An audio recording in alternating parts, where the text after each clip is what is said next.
구독, 좋아요 부탁합니다. 아파트를 2,100만 원에 살 수 있다. 모든 성공의 비결은 자신을 부인하는 법을 아는 것이다. 스스로를 통제할 수 있음을 증명하면 당신은 교육받은 사람이고, 그렇지 못하면 다른 어떤 교육도 쓸모가 없다. 알디 히치콕. 월세를 받기 위해서는 부동산을 사야 하고, 그러기 위해서는 자본금이 필요했다.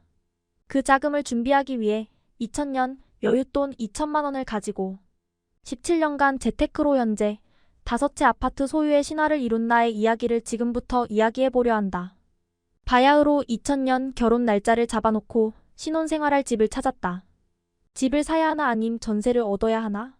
하는 고민에 빠졌는데 둘의 생각이 서로 엇갈렸다. 나는 전세로 사는 게 좋다고 생각했기에 아내를 설득하기 위해 세 가지를 지적했다. 첫째, 그 당시 몇백만 원을 취득세로 지불해야 하고, 둘째, 매년 재산세를 내야 하고, 셋째, 집값이 떨어지면 손실이 난다는 이유였다. 전세금은 2년 후 보증금을 고스란히 받으니까 2년 동안 공짜로 사는 게 아니냐는 논리였다. 아내는 전세를 얻는다고 하니까 그리 달가워하지 않으면서도 워낙 내가 완강히 밀어붙이는 터라 나의 의견을 따르기로 했다. 직장이 고속버스 터미널 근처였기 때문에 7호선 라인 주변을 찾던 중 전세 3천만 원의 상도동 단독주택에 대한 계약서를 쓰고 계약금 송금까지 마쳤는데 아내가 이런 데서 못 살겠어 라면서 우는 것이 아닌가. 결국 계약하고 중동 신도시까지 와서 17평 아파트를 6,900만 원에 사는 것으로 합의했다. 이렇듯 아내가 행복해하는 집에서 신혼생활이 시작되었다. 그때부터 내 집이 있어 든든했고 하루가 멀게 가격도 올랐다. 그래서 집 앞에 있는 부동산에 가서 내 집값을 물어보는 게 자연스러워졌고 자주 가게 되었다. 그런데 어느 날 부동산 사장님이 전세 끼고 하나 사세요 라고 권하시는 것이 아닌가? 처음엔 그 말을 이해하지 못했다. 나는 돈이 있어야 집을 살 수 있다고만 여겼던 부동산 투자에 대하여 우매한 사람이었기 때문이다. 이때부터 나는 부동산 투자에 대하여 조금씩 눈이 뜨였다. 사장님이 소개해주신 24평 아파트를 매매가 1억 1,700만 원, 전세 8,400만 원으로 대출 1,200만 원을 승계하고 내 자본금 2,100만 원이 필요했던 것이었다. 1억 1,700만 원 아파트를 2,100만 원에 살 수 있다는 것이 신기하기만 했다.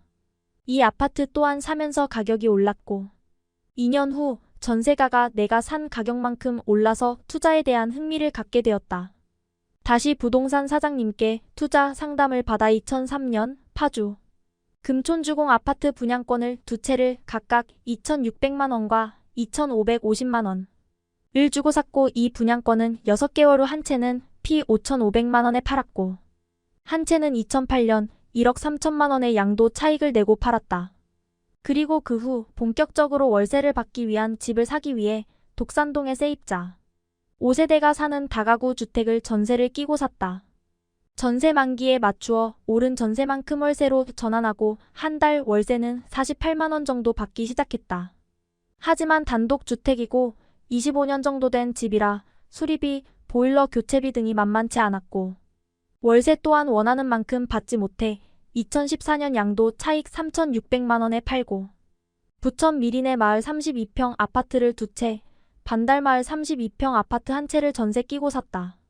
1년 후에 세 채 중 두 채를 각각 3,200만 원과 2,600만 원에 각각 차익을 내고 매도했고 다시 포도마을 32평 아파트를 샀다. 포도마을 아파트 32평은 그동안 투자 자본금을 위해 24평에서 전세로 10년간 살았는데 이제는 우리 가족을 위해 필요하다고 생각해서 작년 가을에 이사했다. 우리 가족은 너무 행복해하면서 나의 부동산 투자 덕분에 이렇게 좋은 집에서 살게 됐다고 고마워하였다. 이런 얘기를 들으니 그동안 노력한 보람을 느끼게 된다. 이렇게 투자한 이유는 2014년 부동산이 조금씩 오르는 시점이었고 국회에 계류 중이던 부동산 3법주택임대차보호법과 상가임대차보호법, 집합건물관리법 등 부동산 민사특별 3법이 대기 중이었기 때문이다.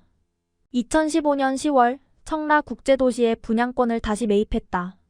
이유는 7호선 연장에 대한 확신과 여러 호재가 잠재해 있었고 주거 환경이 너무 좋았기 때문이다. 특히 커넬웨이와 호수공원 그리고 편의시설이 많이 갖춰져 있어 매력적인 모습의 투자를 결정했다. 2017년과 2018년 미리네 마을 아파트 한 채를 다시 4,100만 원 차익을 내고 매도하고 소형 아파트 2채를 샀다.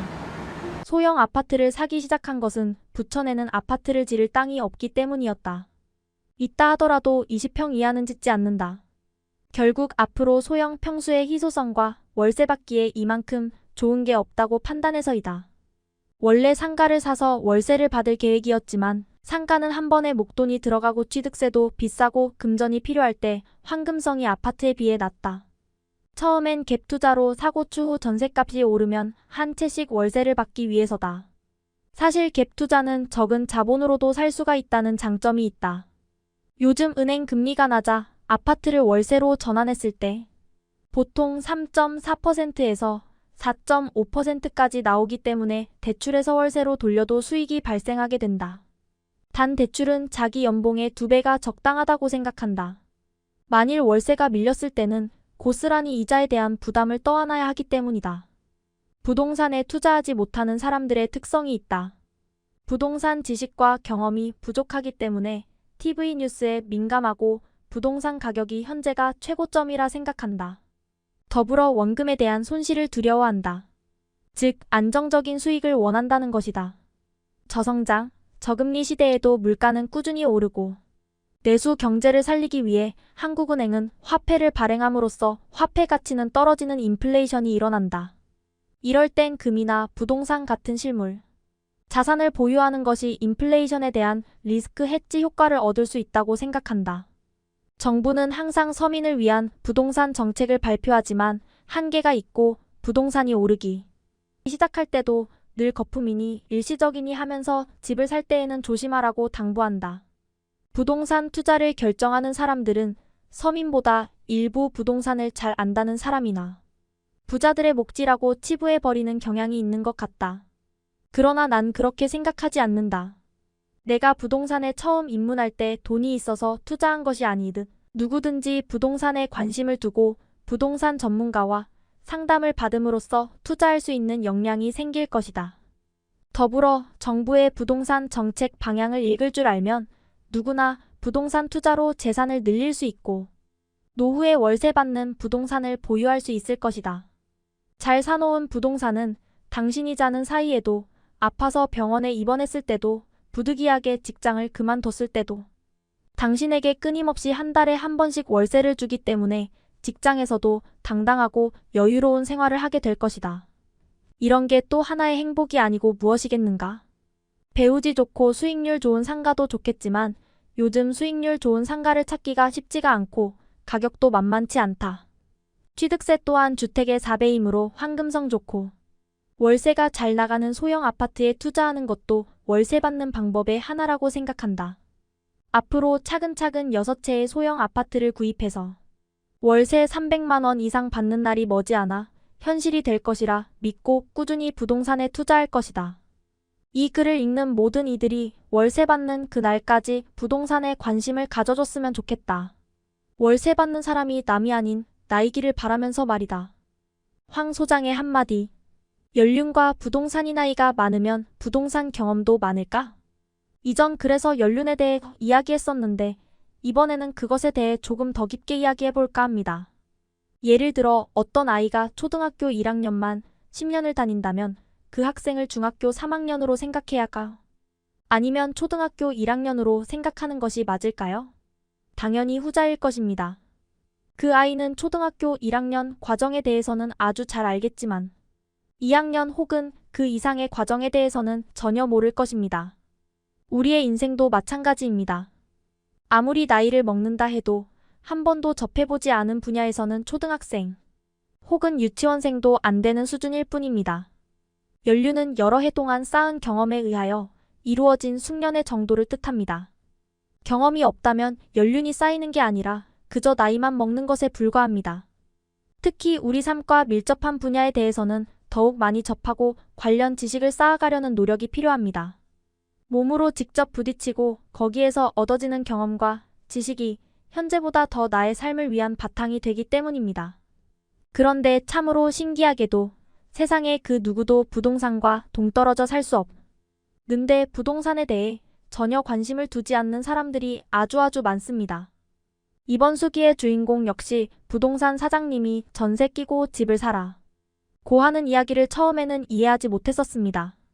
사실 이 부분은 부동산에 조금만 관심을 기울이면 아주 쉽게 이해할 수 있지만 이미 집을 한 채 가지고 있는 수기의 주인공조차 이해하지 못했다면 이 글을 읽고 있는 이들 중에도 모르는 사람이 제법 된다는 의미일 것입니다. 우선 그 부분에 대해 간단히 그림으로 설명하겠습니다. 매매 가격 마이너스 전세 가격 부동산을 살 때 지불할 가격. 자, 이러한 내용은 부동산에 대한 지식 중 아주 기본적인 부분입니다. 물론 부동산에 관한 지식은 이외에도 더 많고 깊이가 깊은 내용도 있습니다. 하지만 초등학교를 졸업한 사람이라면 누구나 쉽게 공부하고 이해할 수 있는 내용이 대부분입니다. 공부에서 가장 중요한 것은 본인의 의지이듯 부동산 투자 역시 투자자의 의지가 가장 중요합니다. TV 유치원만 본다고 유치원을 졸업한 효과를 얻을 수 없듯이 TV를 비롯한 매스컴에서 떠먹여주는 정보만으로는 부동산 재테크에 성공할 수 없습니다. 보통 사람이 부동산에 대해 접하는 대부분의 정보는 단편적이거나 이슈성이 강한 것뿐입니다. 또한 그러한 것들은 사실 긍정적인 내용보다는 부정적인 내용이 주를 이룹니다. 그러므로 부동산 재테크를 제대로 하기 위해서는 스스로 책을 읽고 공부하며 정확한 정보를 찾아내고 발품파는 노력을 해야 합니다. 이러한 과정은 사실 학교나 직장을 다닐 때 그곳에 적응하기 위해 누구나 겪는 일입니다. 그러한 것을 부동산 재테크에서도 겪는다면 수기의 주인공처럼 성공적인 투자에 다다를 수 있습니다. 하지만 일이 바쁜 직장인이나 육아와 집안일로 정신없는 주부가 재테크 공부에 집중하기는 현실적으로 어려울 것입니다. 직장인들은 시간이 나는 주말에 그간 못 잔 잠을 자거나 여가 활동을 하기에도 빠듯하며 주부 역시 마찬가지일 것입니다. 따라서 발품을 팔기 위해 부동산을 다니려고 해도 한 달에 두 번 정도 돌아다니는 것이 최선일 수 있습니다. 그러므로 부동산뿐만 아니라 그 무엇을 처음 시작할 때는 이미 경험해 본 사람의 도움을 받는 것이 훨씬 더 효율적이며 확실할 것입니다. 물론 그러한 사람이 주변에 있다면 가장 좋은 상황이 될 것이며 그렇지 않다면 객관적으로 검증된 전문가나 업체의 도움을 받는 것이 좋을 것입니다.